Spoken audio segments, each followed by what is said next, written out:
बच्चों, मैं दीपक शर्मा आपके अपने YouTube चैनल दीपक साइंस क्लासेस में आपका स्वागत है। कैसे हो? आशा करता हूं कि आप सभी अच्छे होंगे, मस्त होंगे, स्वस्थ होंगे और घर पर होंगे। इस कोरोना वैश्विक महामारी के दौरान जो हमारी ऑनलाइन क्लासेस चल रही हैं, बिल्कुल फ्री ऑनलाइन क्लासेस, आपको नोट्स वगैरह सब कुछ अवेलेबल नीचे डिस्क्रिप्शन में आपको टेलीग्राम चैनल का लिंक दे रखा है, वहां पर जाइए और टेलीग्राम चैनल को ज्वाइन कीजिएगा। ठीक है ना? आपको बिल्कुल फ्री निःशुल्क कोचिंग अवेलेबल करवाई जा रही है। ध्यान से समझिएगा बच्चों, आज हम इस क्लास में शुरुआत करने जा रहे हैं हमारी 12th क्लास की केमिस्ट्री का चैप्टर नंबर 2, जिसका नाम है सॉल्यूशन, जिसका नाम है विलयन। ठीक है, बड़ा ही अच्छा चैप्टर है और बड़ा ही सिंपल चैप्टर है। ठीक है, तो आज हम इस क्लास में पढ़ेंगे कि विलयन क्या होता है। बच्चों, हम विलयन किसे कहते हैं, विलयन कैसे बनता है, विलयन के क्या प्रकार होते हैं, विलयन के कौन से कंपोनेंट होते हैं, इन सभी चीजों के बारे में आज हम इस क्लास के अंदर पढ़ेंगे। बच्चों, हमारे दैनिक जीवन के अंदर हम बहुत सारे विलयनों का प्रयोग करते हैं, हम खुद बनाते हैं विलयन। हमारे बॉडी के अंदर भी बहुत सारी जो एक तरीके से मैं कहूं क्रियाएं हैं, ठीक है ना, वो सारी बहुत सारी विलयन अवस्था के अंदर होती हैं। तो हम जानेंगे इस क्लास के अंदर कि विलयन क्या होते हैं। बहुत हमारे दैनिक जीवन में विलयन का बड़ा ही एक महत्वपूर्ण इंपॉर्टेंट रोल है। तो सबसे पहले बच्चों हम बात करते हैं कि विलयन किसे कहते हैं। व्हाट इज ए सॉल्यूशन, विलयन, एक विलयन क्या होता है, ध्यान से समझिएगा। तो बच्चों, विलयन किसे कहते हैं, तो सबसे पहले हम बात करते हैं किसके बारे में, मिश्रण के बारे में। किसके बारे में? मिश्रण के बारे में, मिक्सर के बारे में। देखो, मैं एक एग्जांपल से समझाता हूं, ध्यान से समझिएगा। देखो, कोई भी मिश्रण होता है, उसको बनाने के लिए कम से कम 2 कंपोनेंट की आवश्यकता होती है, कम से कम 2 पदार्थों की आवश्यकता होती है। हमारे पास में कम से कम 2 घटक होने चाहिए। कितने होने चाहिए? 2।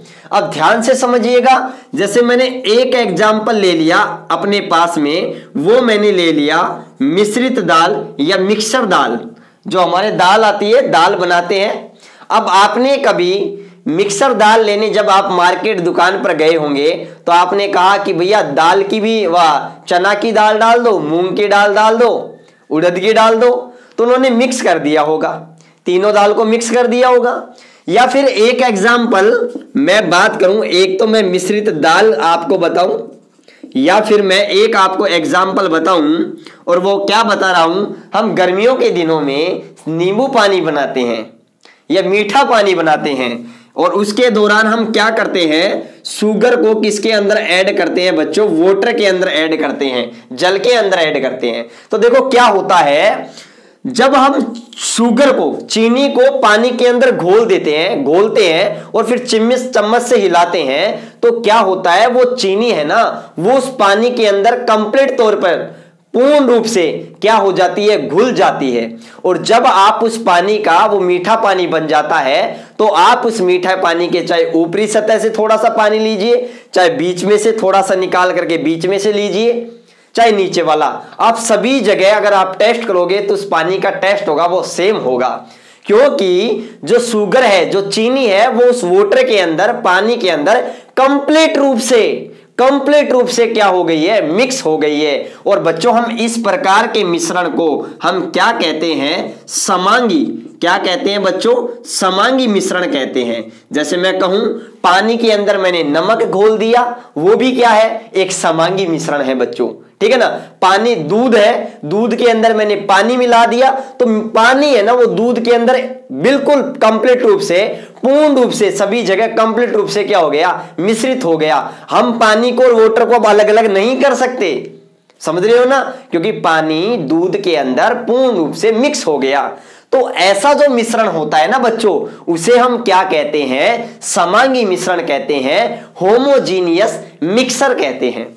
अगर मिश्रित दाल की बात करूं तो देखो, दाल है ना, दाल को हम आपस में वापस से अलग कर सकते हैं। अगर उसने चना की, उड़द की, मूंग की दाल मिला दी, तो हम उसको, जो हमारा छाजला होता है, आपने देखा होगा घरों के अंदर, उससे सहायता से हम अलग कर सकते हैं, या उनको हम हाथों की सहायता से भी अलग बीन करके अलग कर सकते हैं। क्योंकि यहां कंप्लीट रूप से मिक्सिंग नहीं हुई है।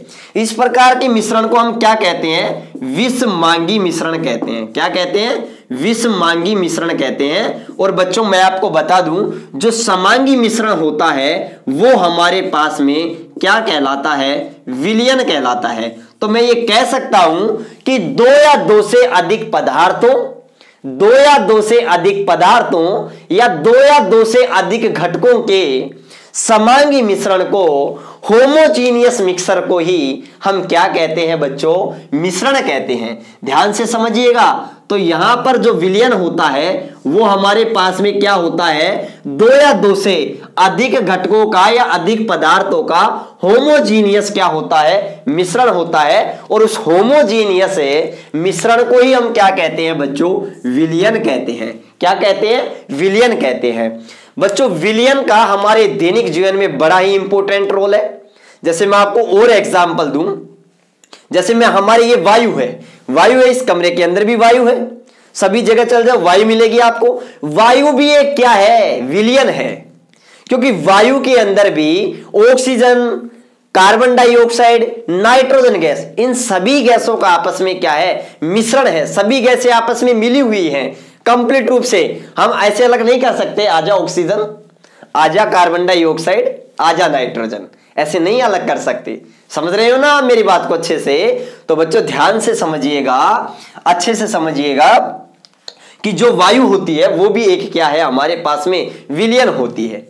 समझिएगा, मिश्रण होती है, या मैं कहूं विलयन होती है। ठीक है ना? क्योंकि वो भी, वायु भी क्या है? एक समांगी मिश्रण होता है। और समांगी मिश्रण ही क्या कहलाता है बच्चों? विलयन कहलाता है। अब ध्यान से समझिएगा, मैं बात करूंगा विलयन के प्रकार के बारे में, उसके अंदर और आपको अच्छे से बताऊंगा कि विलयन के प्रकार, विलयन की अवस्था द्रव भी हो सकती है, विलयन की अवस्था ठोस भी हो सकती है, विलयन की अवस्था गैस भी हो सकती है। जैसे ध्यान से समझिएगा, मैं एक और एग्जाम्पल ले रहा हूं बच्चों। जैसे मैंने एक एग्जाम्पल लिया पीतल। बच्चों ये पीतल है ना, वो एक क्या है? मिश्र धातु है। क्या है? मिश्र धातु, जो किससे बनी है? कॉपर, जिसे हम तांबा कहते हैं, कॉपर जिसे हम तांबा कहते हैं, और एक बनी है जिंक, जिसे हम क्या कहते हैं? जस्ता। तो बच्चों यह जो पीतल होती है वो किसकी मिश्र धातु है? कॉपर प्लस जिंक की। अब देखो क्या होता है, पीतल के अंदर कॉपर और जिंक की मिश्र धातु है, लेकिन आप पीतल के अंदर कॉपर को अलग और जिंक को अलग नहीं कर सकते। क्योंकि जब पीतल मिश्र धातु बनाई गई थी तो उसमें कॉपर और जिंक आपस में पूर्ण रूप से एक दूसरे में मिक्सिंग है, हम उनको अलग नहीं कर सकते। कॉपर और जिंक का जो मिक्सिंग है वो सभी जगह क्या है? इक्वल है, समान है। और मैं आपको एक और बात बता दूं बच्चों कि जो पीतल और मिश्र धातु होती है उसमें जो यहां पर कॉपर होता है वो हमारे पास में 60 से 70% होता है। ठीक है ना? और यहां पर जो जिंक होती है वो लगभग 30 से, या मैं कहूं 40 से 30% होती है। ठीक है ना? इस प्रकार से। और अगर मैं मिश्र धातु की बात करूं, एक होता है हमारे पास में जर्मन सिल्वर। याद रखिएगा, जर्मन सिल्वर भी एक मिश्र धातु होती है। और याद कैसे रखोगे जर्मन सिल्वर को? निकुजन। तो जर्मन सिल्वर भाई एक मिश्र धातु है, तो याद रखना मिश्र धातु भी क्या होती है? मिश्र धातु एक समांगी विलयन है, होमोजीनियस मिक्सर है।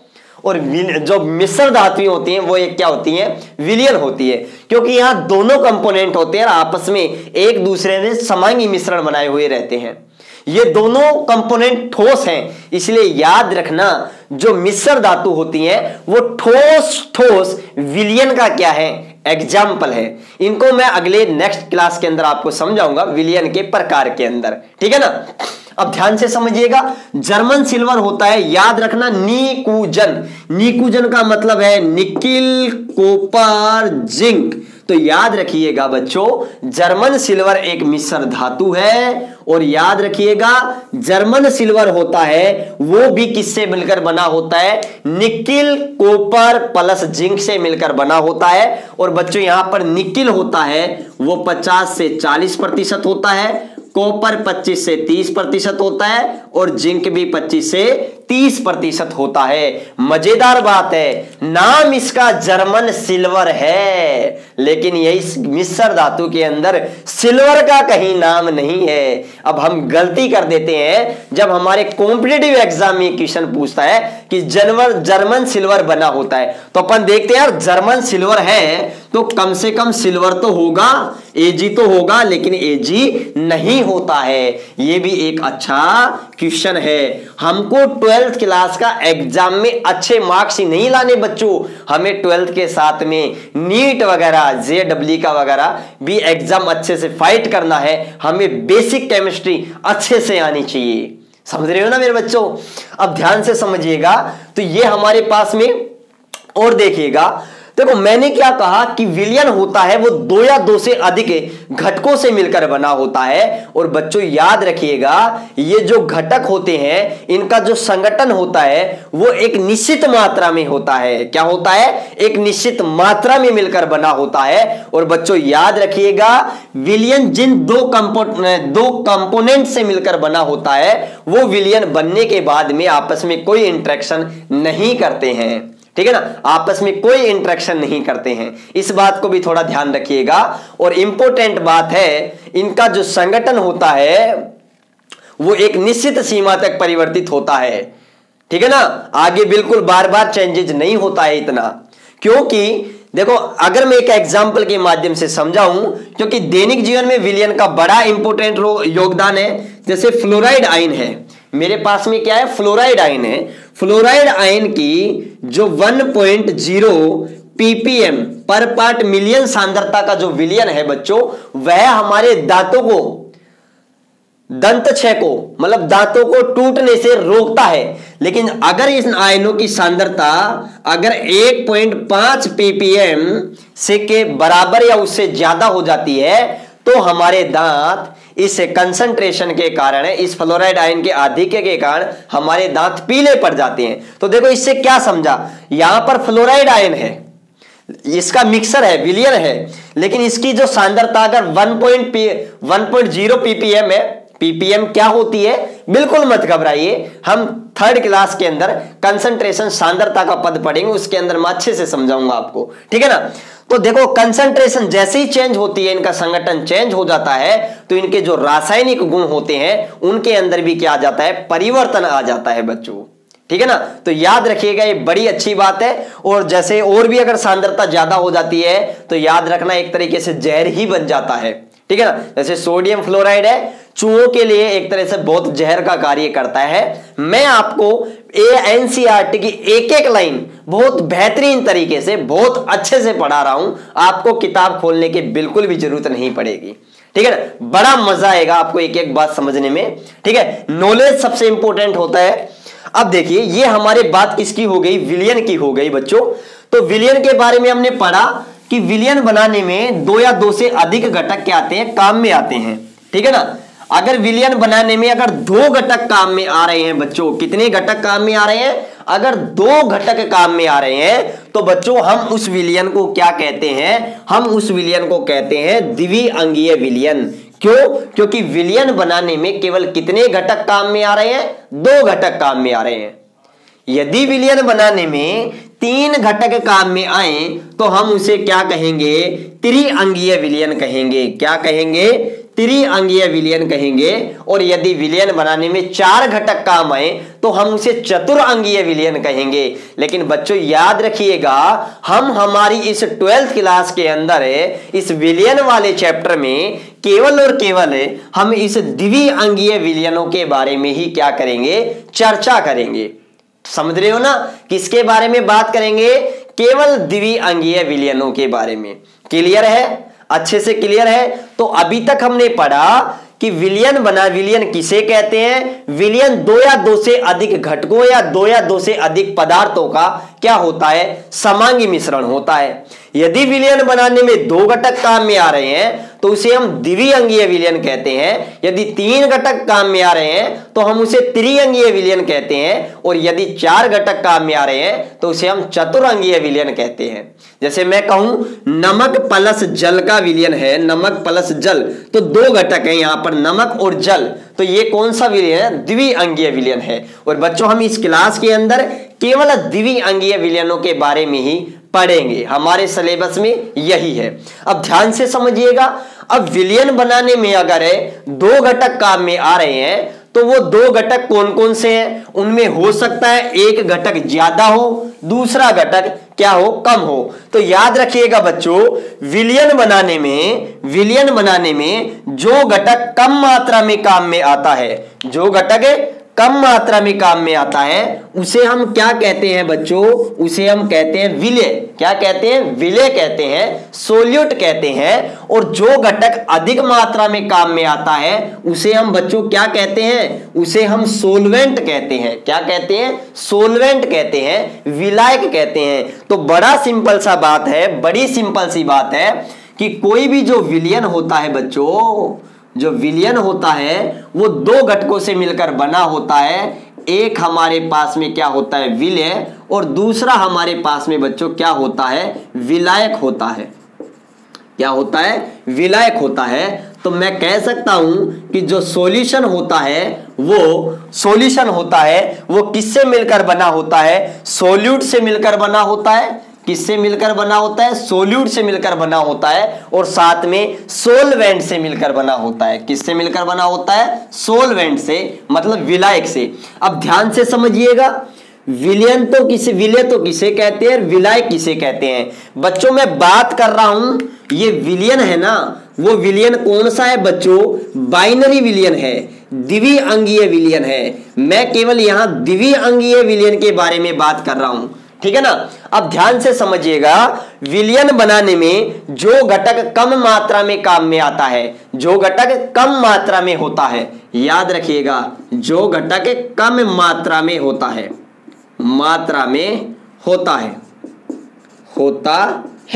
उसे हम क्या कहते हैं? विलय कहते हैं। और जो घटक अधिक मात्रा में होता है, जो घटक अधिक मात्रा में होता है, जो घटक अधिक मात्रा में होता है, उसे हम क्या कहते हैं बच्चों? विलायक कहते हैं। जैसे एग्जाम्पल से समझिए आप, मैंने कहा शक्कर का जलीय विलयन, या मैं कहूं शुगर का जलीय विलयन, शुगर का जलीय विलयन।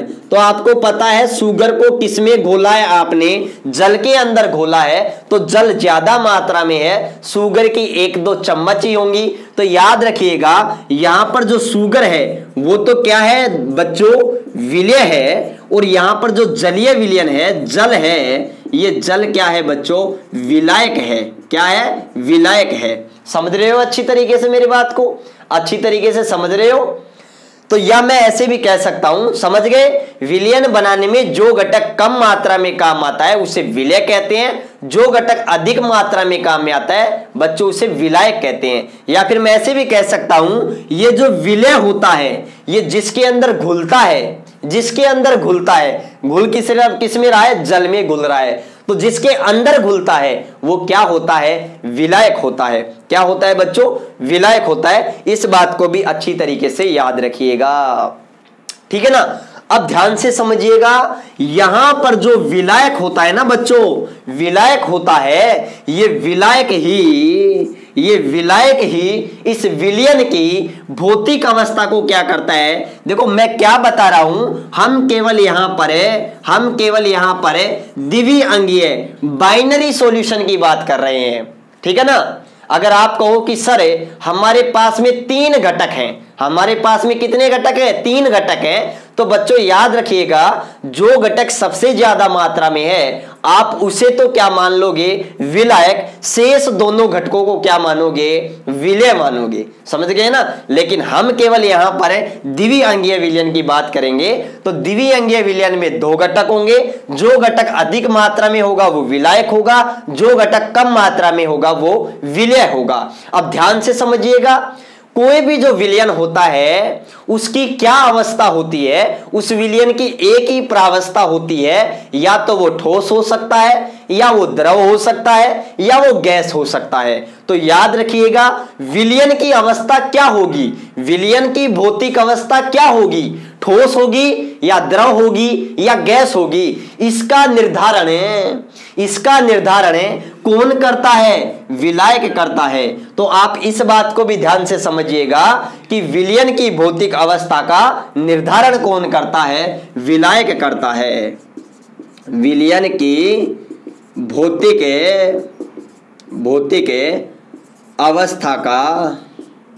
अवस्था का क्या करता है, निर्धारण करता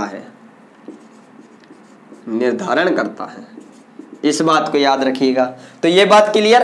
अब ध्यान से समझिएगा, अच्छे से समझिएगा कि विलायक ही विलयन की भौतिक अवस्था का क्या करता है बच्चों, निर्धारण करता है। और विलयन की जो अवस्था होती है वो या तो हमारे पास में ठोस हो सकती है, या हमारे पास में द्रव हो सकती है, या हमारे पास में क्या हो सकती है, गैस हो सकती है।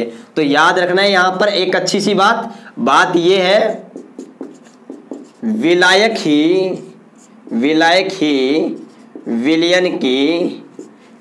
ही विलयन की भौतिक अवस्था का निर्धारण करता है। क्या करता है, निर्धारण करता है। ध्यान से समझिएगा। तो अगर आपसे क्वेश्चन पूछा जाए, कोई भी विलयन दे दे, कोई भी दो घटक दे दे, तो याद रखिएगा दो घटक दे दे, फिर आपसे कहे इनको मिक्स करो, और मिक्स करने के बाद में हमें ये बताइए कि ये विलयन कैसा होगा। तो याद रखिएगा, आप ये देखिएगा कि दो घटकों में जो ज्यादा घटक है, जो ज्यादा मात्रा में है, वो विलायक है। विलायक की फिजिकल स्टेट क्या है, उसकी क्या अवस्था है, जो अवस्था विलायक की होगी वही अवस्था किसकी होगी, विलयन की होगी। तो पहले आप यहां तक का स्क्रीनशॉट लीजिएगा, फिर हम आगे बढ़ते हैं। तो आप सभी ने स्क्रीनशॉट ले लिया होगा। चलो, तो ये बात अच्छे से आपको क्लियर होनी चाहिए, एक एक बात, ठीक है। तो यहां तक क्लियर होना चाहिए। नेक्स्ट क्लास में हम बात करेंगे विलयन के प्रकार के बारे में।